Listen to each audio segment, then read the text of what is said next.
Right now, at this exact moment, your biggest competitor is actively hoping you spend another 3 months perfecting your website. Oh, absolutely.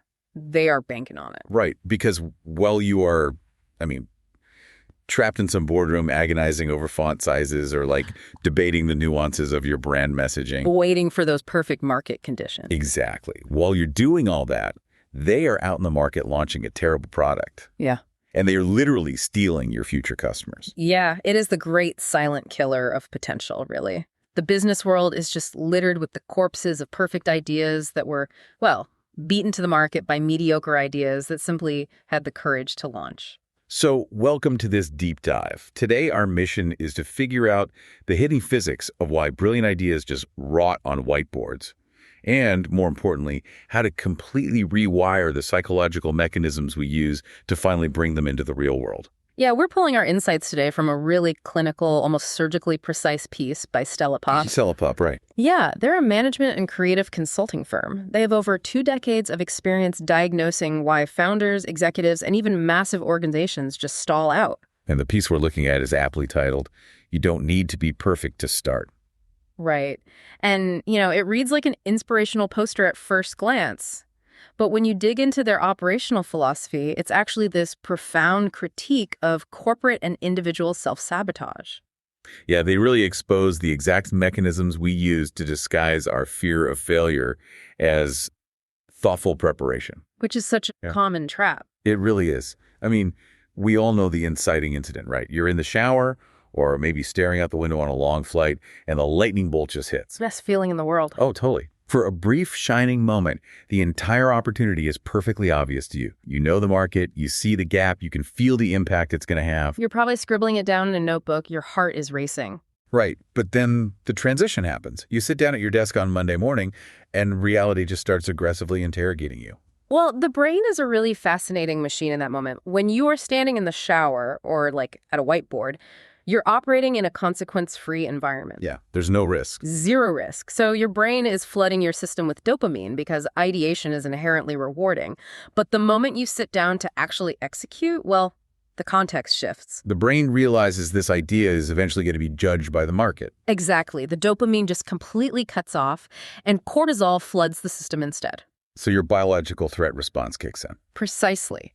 And that biological stress response, it disguises itself as logistical pragmatism. Oh, that's such a good way to put it. Yeah, the sudden barrage of questions Stella Pop outlines, things like, is the timing right? What if customers don't respond? Should we wait until Q3? Does this product need just one more feature before anyone sees it?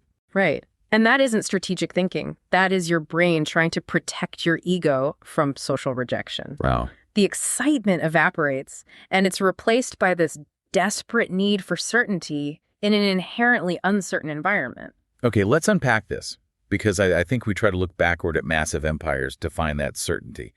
We look at the titans of industry and we just assume they were birthed with flawless blueprints. We really do. Right. The assumption is that you only win if you have a comprehensive plan for world domination on day one. Which is just a complete historical fabrication. The source material highlights this as a deeply uncomfortable truth for ambitious leaders. Most businesses discover their winning strategy because they launched, not before. It's like, I always think of it as hoarding the world's most expensive ingredients in a kitchen, right? You have the truffles, the Wagyu beef, everything. Yeah. But you never actually turn on the stove. You're just staring at the groceries. Exactly. You're essentially starving to death while waiting to cook the perfect meal. What's fascinating here is that the greatest obstacle to success is rarely market competition. It's almost always internal hesitation. We all know the origin stories, right? Right. Amazon sold books. Netflix mailed DVDs. Airbnb rented out literal air mattresses on a living room floor. Yeah. But the takeaway isn't just, they started small. The underlying physics of those early launches is what actually matters. Because they weren't executing a master plan. They were building real-time data ingestion engines. That is the core mechanism. Netflix's clunky early DVD model was designed specifically to gather data on consumer viewing habits. While they waited for internet bandwidth to catch up to their actual vision of streaming. Exactly. They didn't have a perfect blueprint. They had a feedback loop. A launch is not the grand finale where you unveil a masterpiece to thunderous applause. No, not at all. A launch is merely the mechanism by which you begin to extract data from reality. That completely reframes the entire concept of preparation. I mean, it reminds me of trying to steer a parked car. Oh, yeah, that's a great analogy. You can sit in the driveway, gripping the steering wheel, just turning it as hard as you possibly can. You are putting in genuine, exhausting effort. You're doing market research, you're perfecting the logo, you're holding endless committee meetings. But the tires are just grinding against the pavement. Exactly. The actual physical mechanism of steering only works once the car has forward momentum. Even if it's rolling in the wrong direction, you can correct it. But you cannot steer a stationary object. And yet, corporate boardrooms are just filled with highly educated professionals sweating over the steering wheel of parked cars. Congratulating each other on how hard they're turning it. Yeah, exactly. Stella Pop identifies this as the trap of productive procrastination because, no one wants to admit they are terrified of the market's judgment. So they camouflage their hesitation as strategic planning. So organizations will waste months debating the minutia of their messaging. Oh, easily months. Right? They refine features that no one has even asked for yet. Calendars are completely full. Everyone is working 60-hour weeks, but absolutely nothing meaningful is reaching the customer. And the economic cost of that illusion is just staggering. Because while you are sitting in a conference room trying to predict customer behavior, your competitor has released a flawed product and is actively observing customer behavior. They're getting real data. Real data. Every product release generates feedback. Every marketing campaign, even a mathematically inefficient one, reveals new data points. Right. The text establishes a golden rule for this dynamic. Companies that wait for certainty are postponing the only thing capable of creating it, which is experience. You cannot optimize something that doesn't exist. You just can't. But wait, let's look at this practically, because I think a lot of people listening are feeling a very specific tension right now. Sure. If I launch a buggy, half-baked version of, let's say, a fintech app, my early users aren't going to praise my momentum. No, they won't. They're going to roast me on social media, uninstall the app, and leave forever. So how does Stella Pop reconcile this demand for speed with the reality of permanent brand damage? I mean, isn't there huge risk to launching something downright bad? It's a really crucial distinction, and it's one that trips up a lot of founders. Stella Pop is not advocating for negligence. Okay. There is a hard, definitive line between launching a product with a fatal flaw like a security vulnerability in that financial app and launching a product with a clunky user interface. Ah, I see. The market will mercilessly punish a breach of trust or safety, but they are remarkably forgiving of a bad font, a missing dark mode, or, a workflow that takes 3 clicks instead of 1. But the problem is that organizations treat a missing dark mode with the same existential panic as a security breach. Exactly. They weigh aesthetic risk and functional risk equally, which paralyzes them. The source notes that the market is remarkably forgiving of businesses that are transparently willing to improve, but far less forgiving of businesses that never arrive. That makes a lot of sense. Think about the psychology of an early adopter.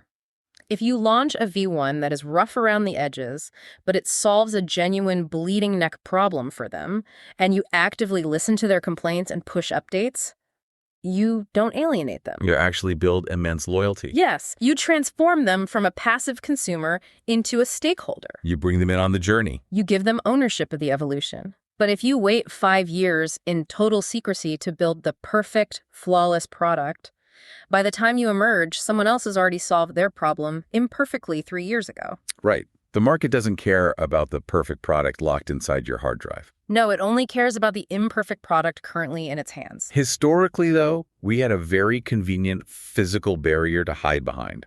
Like, if you were terrified of launching, you could just blame a lack of resources. Oh, absolutely. You could say, I need a custom website, and that takes $50,000 in a 6-month development cycle. Or, we need a massive marketing agency to write this copy. Yeah, we could hide our psychological hesitation behind very real technical and financial constraints. Right. And those were legitimate moats. 10 years ago, the barrier to entry was capital and code. But the modern technological landscape has completely demolished those final excuses. Here's where it gets really interesting, because Stella Pop addresses the elephant in the room. Artificial intelligence has fundamentally altered the economics of starting. It really is a total paradigm shift in risk tolerance. Yeah. What used to take months of specialized labor-like wireframing, a user interface, generating a comprehensive marketing campaign, doing deep competitor research, or even writing boilerplate code can now be accomplished in days. Sometimes in a single afternoon. Literally. Which means the cost of execution is rapidly approaching zero. And when the cost of execution drops, the penalty for being wrong drops with it. Well, yeah. The differentiator in the market is no longer who has the best technology, because access to elite technology is becoming universally democratized. It's available to everyone. Exactly. The new differentiator is velocity. It is who is willing to put those universally available tools into motion first. It's kind of like suddenly being handed an army of tireless, genius-level interns. That's a great way to look at it. Right. You have an intern who codes, one who writes copy, one who designs logos, and one who analyzes data. They work at the speed of light, and they cost almost nothing. And they don't sleep. No sleep. They can build the entire scaffolding of your business in minutes. But the psychological terror of that reality is that it leaves you with absolutely nowhere to hide. It strips away the illusion that you are waiting on resources. Exactly. If you aren't launching today, it is not because you lack the tools. It is because you lack the nerve. And this raises an important question, because that reality requires a massive recalibration for leadership. For the last 2 decades, business strategy was entirely focused on the acquisition of technology. Right. How do we buy or build the best software? But now technology is a commodity. Leaders must shift their entire focus from acquiring technology to forcing execution. You can no longer hide behind a multi-quarter development cycle. The bottleneck is no longer the silicon. The bottleneck is the human. So if AI handles the heavy lifting and technical resources are no longer the primary barrier, what is the actual engine of growth? Right. Like if we strip away the code and the capital, what actually moves the needle in the modern economy? We have to move out of the realm of technology and strictly into the realm of human psychology. The source argues that the true, undeniable engine of growth is the compounding power of momentum. Momentum. Yes. Business history has a terrible habit of over-celebrating brilliant ideas. We worship the narrative of the lone genius who had a shower thought that changed the world. But ideas are incredibly cheap. They're essentially worthless without kinetic energy. Stella Pop outlines a very specific, self-reinforcing cycle of growth. Okay, what does that cycle look like? Well, it starts with momentum. Momentum creates confidence.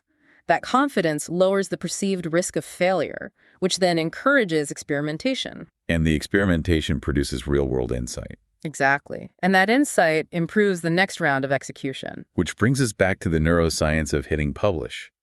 When you actually ship a terrible first draft, it rewires the brain's risk assessment center. It really does. It takes this looming existential dread like, what if the market rejects me completely?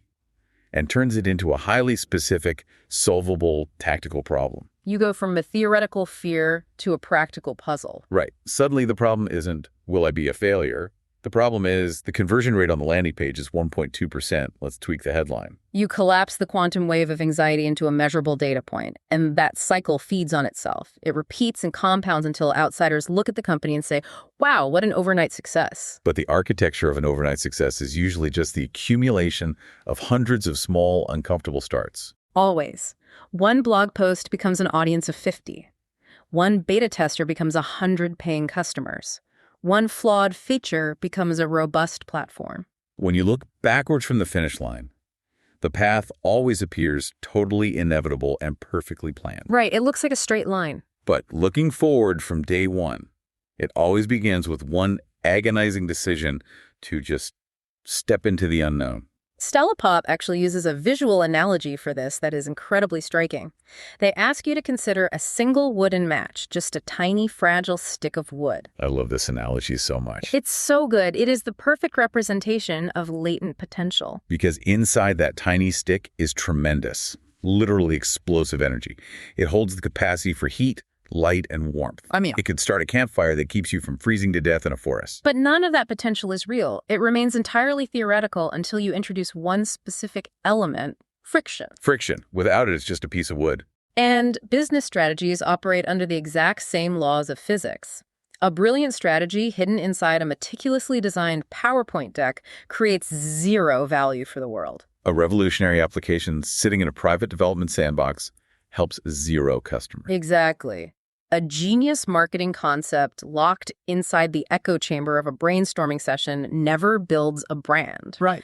The potential remains entirely invisible until someone makes the deliberate choice to strike the match. And the reality of striking a match is that it is a violent act. Right. Friction is inherently uncomfortable. Yeah. When you scrape that match against the box, you are grinding it down. It feels destructive. Putting your idea out into the world where it can be critiqued or ignored or mocked, it feels like scraping your ego against sandpaper. That's exactly what it feels like. But that single moment of friction changes the state of the object permanently. Not because the initial flame is an enormous bonfire. I mean, it's usually just a tiny flickering spark that you have to cup your hands around to protect. Right, to keep the wind from blowing it out. Yes.